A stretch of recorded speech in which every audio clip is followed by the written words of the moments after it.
Love you நண்பாஸ் எல்லாரும் எப்படி இருக்கீங்க? தளபதி 69 படக்குழு சைடு இருந்து யாரெல்லாம் நடிக்க போகிறாங்கன்னுட்டு இன்னையிலேருந்து தொடர்ந்து 3 நாளைக்கு ஈவினிங் ஆனால் 5 மணிக்கு அறிவிக்க போகிறாங்க. தளபதி 69ல் யார் நடிக்க போகிறாங்கன்னு ஃபஸ்ட்டாக அனௌன்ஸ் பண்ணது யார் அப்படின்னு பார்த்தோம்னா, அனிமல் படத்தினுடைய வில்லன் பாபி டியோல். ஸோ அவர் தான் தளபதி 69ல் ஆன்போர்ட் ஆகிருக்காரு. ஆல்ரெடி கங்குவா படத்தில் வில்லன் ரோல் பண்ணிட்டு இருக்காரு. இப்போது 69 வில்லன் ரோல் தான். ஸோ வேறு என்ன ரோல் இருந்துற போது பார்த்தாவே கண்டிப்பாக தெரியுது. ஸோ அதுக்கு அடுத்தபடியாக யாருடைய அப்டேட் வரும் அப்படின்னு சொல்லிட்டு கெஸ் பண்ணுற மாதிரி ஒரு பிளாக் ஷேடோ ஷேர் பண்ணியிருந்தாங்க வீடியோ கிளிப்பில்.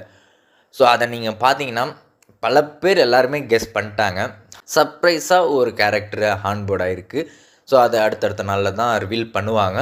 ஸோ நம்ம இப்போது தொடர்ந்து 3 நாளைக்கான அப்டேட்டை இப்போ சொல்லிட போகிறோம்.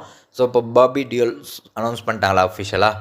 அடுத்து பூஜா ஹெக்டே மேமை எக்ஸ்பெக்ட் பண்ணலாம். அதுக்கப்புறம் மமிதா பைஜு, அந்த பிரேமலு படத்தினுடைய மலையாள ஆக்ட்ரஸ், அவங்க இந்த ஒரு படத்தில் இருக்காங்க.